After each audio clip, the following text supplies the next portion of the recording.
It's no longer enough simply to be a fast crossover. Many crossovers are fast, and several of them are also sexy.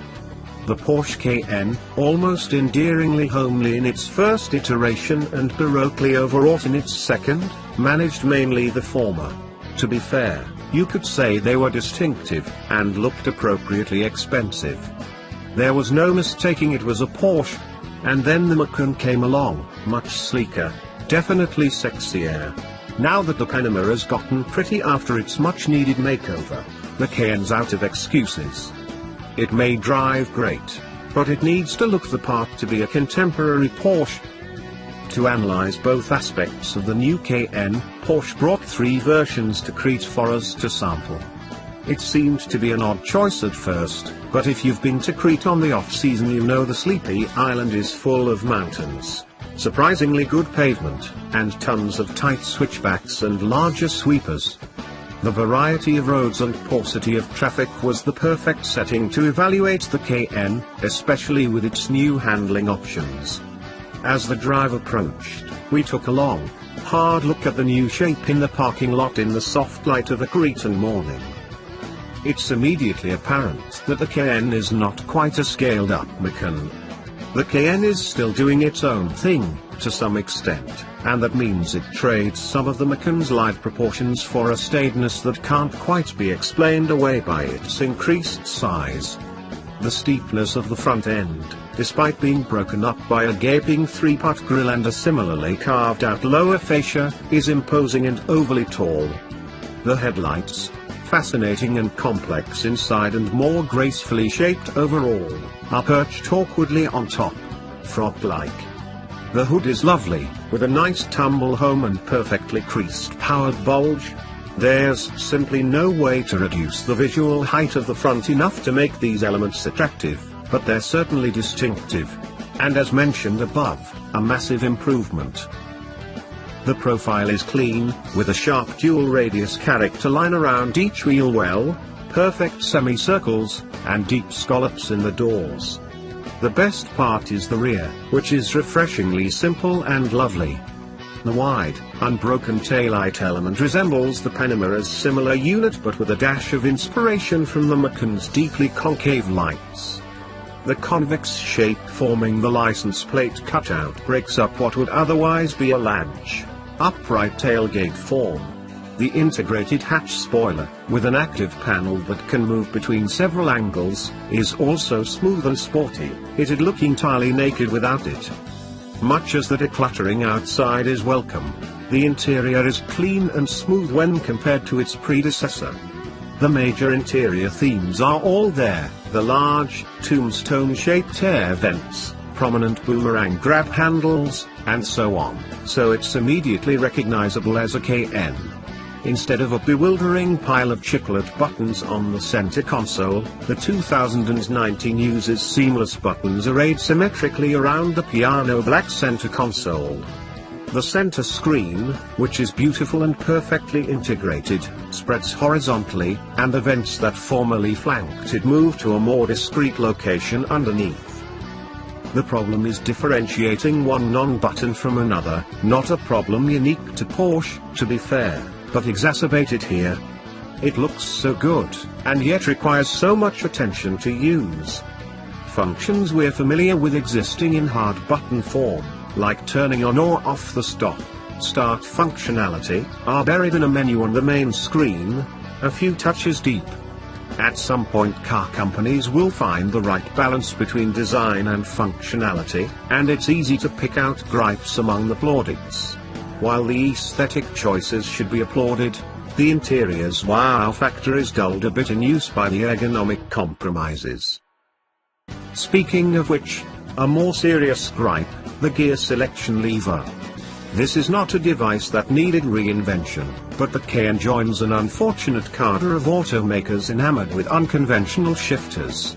More problematic is the park button, which moves to the lower part of the face of the shift knob rather than on top. Like Chrysler and Jeep's obtuse T-shifter, it's unnecessary and inconvenient, and for no readily discernible purpose. Drivers touch the shifter every single time they're in the car, several times at a minimum, so it's baffling why this is a forum for unintuitive novelty rather than beautiful simplicity. It shouldn't be a deal breaker, but you'd better expect to explain how to put the thing in park to every single valet you ever encounter. Once moving, you don't need to deal with the shifter again. And if the road's good enough, you won't even think of it until the next parking maneuver. That's partly because each flavor of Cayenne pumps out more juice than its last equivalent configuration. All are lighter, and most have more torque. This is a great spread for a large SUV. But the emphasis should perhaps go to the reduction in mass, since it's easy to boost output but more challenging to lose weight. Aluminium helps a lot, so the new Cayenne's body is largely sheet aluminium. In total, between the sheet metal, extrusions, and castings, aluminium makes up 47% of the Cayenne's chassis, which moves to the VW Group MLB architecture developed by Audi. The total weight savings, from the previous unpainted Cayenne chassis to this new one, is 48.5 pounds, and there's an additional 30 pounds saved in hang-on elements like the doors, hood, fenders, and hatch. If you factor in standard accessories on a fully built new Cayenne compared to its most similar predecessor, the base car loses 121 pounds, the S loses 143, and the turbo loses 22. This weight savings, which is not insubstantial, acts as a force multiplier for handling, acceleration, and braking. Let's talk about handling and braking for a second, because there's a lot going on. The most important is the optional rear axle steering, which operates much like the Panamera's system. It benefits both parking speed maneuverability and high-speed stability. On the road, it virtually shrunk the Cayenne, making it feel smaller and with sharper handling. The electromechanical steering system helps too, having been sharpened a bit to be more direct. So too do the staggered tires, with wider overwrought back across all available tire and wheel packages, a first for the model. They range from a combination of 255/55 ZR19 front and 275/50 ZR19 rear, all the way to 285/40 ZR21 front and 315/35 ZR21 rear. There were no issues accurately placing the big Cayenne in any tight corner. That's not all.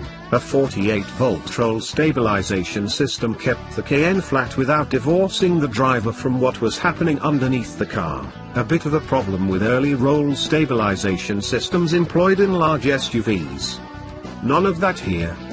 There's also adaptive air suspension with Porsche active suspension management, and these new dampers have 3 air chambers as opposed to the old Cayenne's single-chamber system. The bottom line is there's fantastic compliance and overall comfort with great body control. No awkward porpoising over uneven bumps mid-corner in any of the variants we drove, all of which had as many handling options as could be optioned on that model. It's not clear yet exactly how these handling options will be bundled, but if you're interested in hustling the Cayenne, you'll definitely want the rear axle steering, air suspension with PASM, and the roll stabilization system at a minimum. You might also want one of the new Cayenne's optional brake systems. Our testers wore the familiar carbon ceramic brakes, PCCB, one of the best setups on the market. It's easily modulated, doesn't need much heat to work properly, and grabs like mad. It's easy to work up too much speed in the turbo before hitting a corner, and the PCCBs scrub it off hard. Sports car hard. There's also a new tungsten-coated steel rotor setup called Porsche surface-coated brakes with a unique pad compound, which have a neat mirror finish and reduce brake dust substantially over traditional steel rotors and pads. It's standard on the turbo and available on other models if you select 20 or 21-inch wheels. And if you hate cleaning your wheels, or your detailer does a bad job of it, they might be a good bet, especially if you don't need, or want to pay for, the PCCBs. power is up across the board, which makes good brakes helpful. The base car gains 40 horsepower when compared to its predecessor, the S gains 20, and the turbo gains 30. For torque, it's a gain of 37 pounds-foot, 0, and 15, respectively. The base car benefits the most, with its 0 to 62 miles per hour time dropping a full 1.7 seconds, while the other engine variants lose a half second. The turbo engine, a 4.0-litre, twin-turbocharged V8 brute, pumps out 550 horsepower and 568 foot-pounds of torque.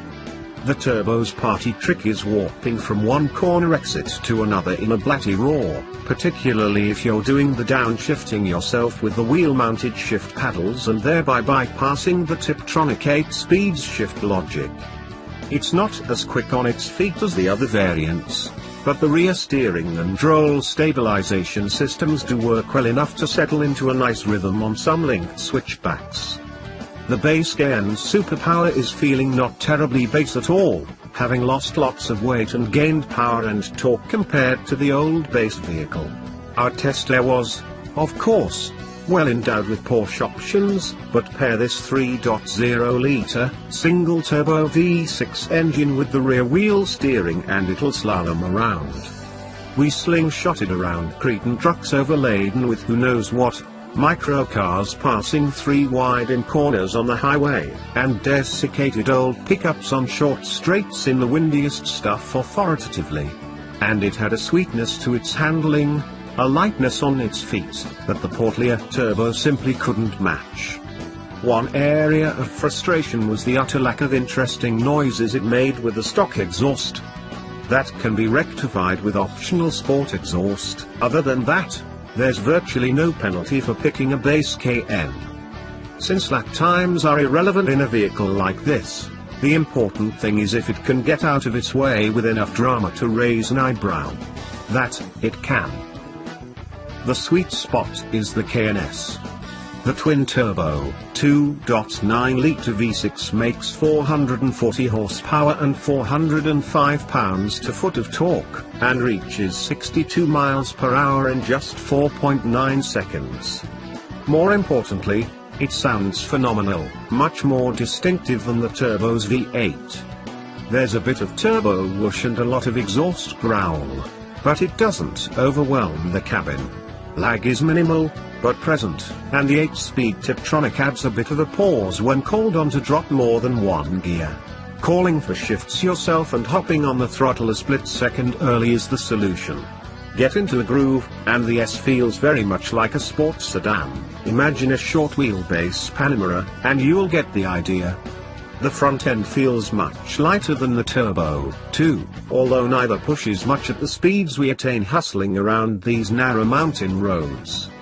It's easier to get in a groove in the S, shut out the rest of the world and extract maximum satisfaction from each successive maneuver.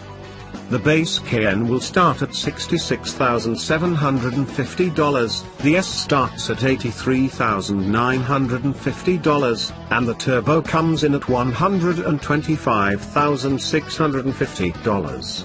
Even factoring in the amount that all the good chassis bits will set you back, $22,920 gets you PASM, PDCC, rear axle steering, PCCBs, PTV Plus, and the Sport Chrono package. The delta between the S and the turbo puts the former at a great advantage. If a Macan's too small for your needs, and you want a Porsche crossover that hustles, the Cayenne S is your jam. For those who need less, the base car is a great deal compared to its stablemates if you select fewer performance options. Porsche certainly has figured out how to make the platform, which is slightly lower and longer than the old one, feel like a proper Porsche. So too is it comfortable. Both seat options are wonderful, and even the well-contoured rear bench is acceptable for a while. The seat bottom height was a bit too low to support my thighs properly. On the way back to the hotel, with PASM set to normal and the windows up, it was vault-like and solid, a true tourer. Not that there isn't plenty of choice in the two-row, sport luxury SUV market. But the magic of the Cayenne is that this large SUV grows handsomer and simpler, and the new tech works phenomenally well, all while making it more rewarding to drive. It's hard to ask for much more than that.